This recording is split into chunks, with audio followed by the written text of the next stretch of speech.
20 de novembro de 1979. O sol ainda nem tinha nascido sobre a cidade sagrada de Meca. Milhares de fiéis estavam reunidos no lugar mais sagrado do Islã, a grande mesquita, onde fica a Caaba, o centro espiritual para mais de 1,5 bilhão de muçulmanos. Tudo parecia completamente normal, uma manhã como qualquer outra, até que de repente tiros ecoaram entre os minaretes. Os portões gigantescos foram fechados à força. Homens armados que antes estavam misturados à multidão surgiram do nada. Em questão de minutos, o lugar mais pacífico e sagrado do mundo islâmico se transformou num campo de batalha. O mundo ainda não sabia, mas estava começando o cerco mais chocante da história islâmica moderna, um evento que mudaria o mundo para sempre. É importante deixar claro, isso não aconteceu em Dubai, ou em qualquer outra cidade turística que você talvez conheça. Isso foi em Meca, na Arábia Saudita, dentro da grande mesquita, a Masjid al-Haram. Esse é o lugar onde, por lei, nenhuma pessoa que não seja muçulmana pode entrar. E naquele momento, mais de 50.000 pessoas estavam presas lá dentro. Imagine o pânico, um lugar de paz, invadido por terroristas. Mas quem eram esses homens? Por que eles fariam algo tão extremo? O líder do grupo era um homem chamado Juhayman al-Otaibi, um extremista saudita. E aqui está o primeiro choque. Eles não eram terroristas estrangeiros. Eram cidadãos da própria Arábia Saudita. Homens que cresceram sob as leis daquele país. Eles acreditavam que o governo saudita tinha traído os verdadeiros princípios do Islã, que a família real era corrupta e que a influência do Ocidente estava contaminando a pureza da sua cultura. Mas o ponto mais perigoso e explosivo da ideologia deles era outro. Eles afirmavam que um dos membros do grupo, um homem chamado Mohammed al-Qahtani, era o Mahdi.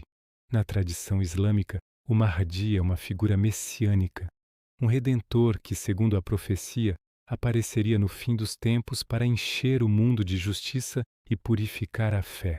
Ao declarar que o Mahdi estava entre eles, eles estavam basicamente dizendo que o Apocalipse tinha começado e que a grande mesquita era o palco principal. A tomada da mesquita foi planejada de forma assustadoramente inteligente. Os terroristas contrabandearam centenas de fuzis e munição para dentro do complexo sagrado, escondidos em caixões, fingindo que estavam ali para um funeral. Uma vez lá dentro, eles se rebelaram. Tomaram os microfones usados para as orações e anunciaram a chegada do Mahdi.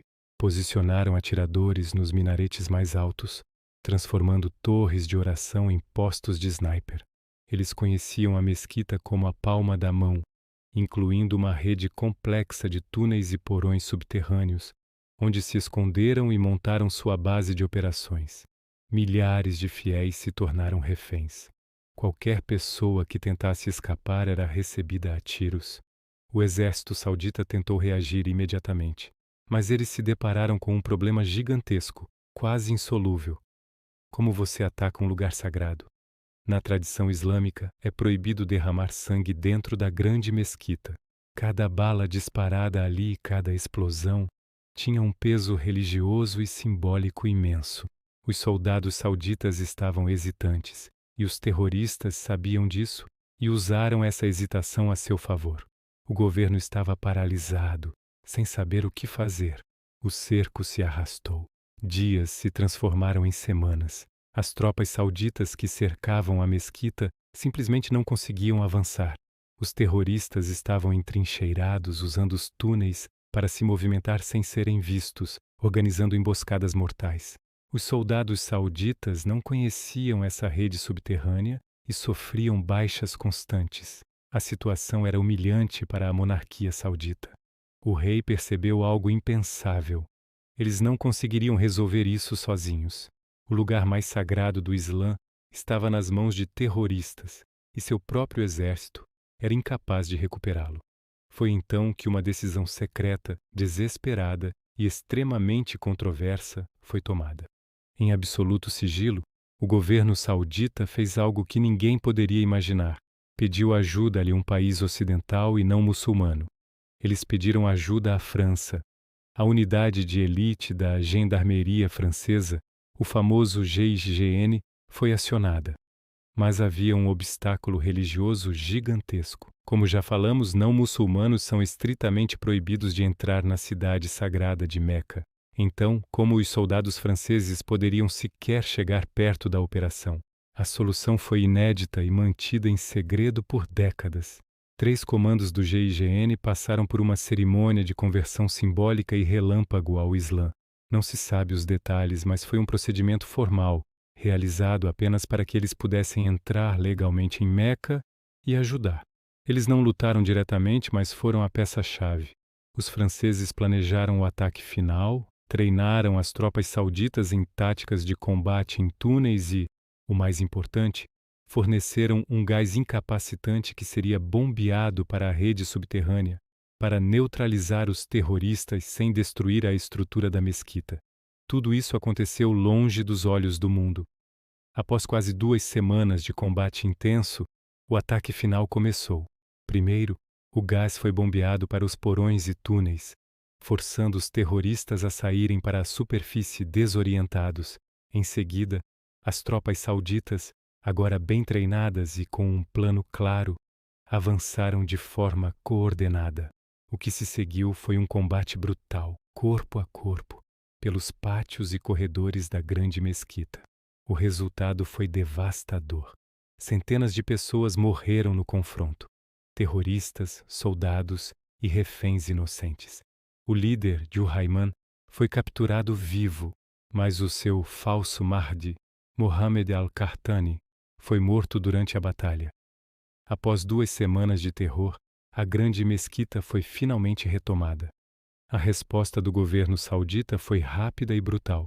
Pouco tempo depois, 63 terroristas capturados foram executados publicamente.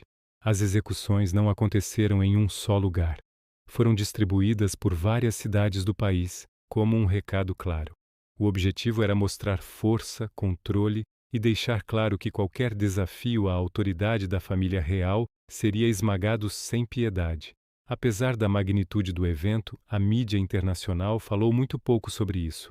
O governo saudita impôs uma forte censura e a história foi, em grande parte, abafada. Mas as consequências desse ataque mudaram o mundo. Depois de 1979, para acalmar os religiosos ultraconservadores e mostrar que ainda eram os guardiões da fé, a monarquia saudita se tornou muito mais rígida. Leis religiosas que antes eram mais flexíveis foram impostas com muito mais força.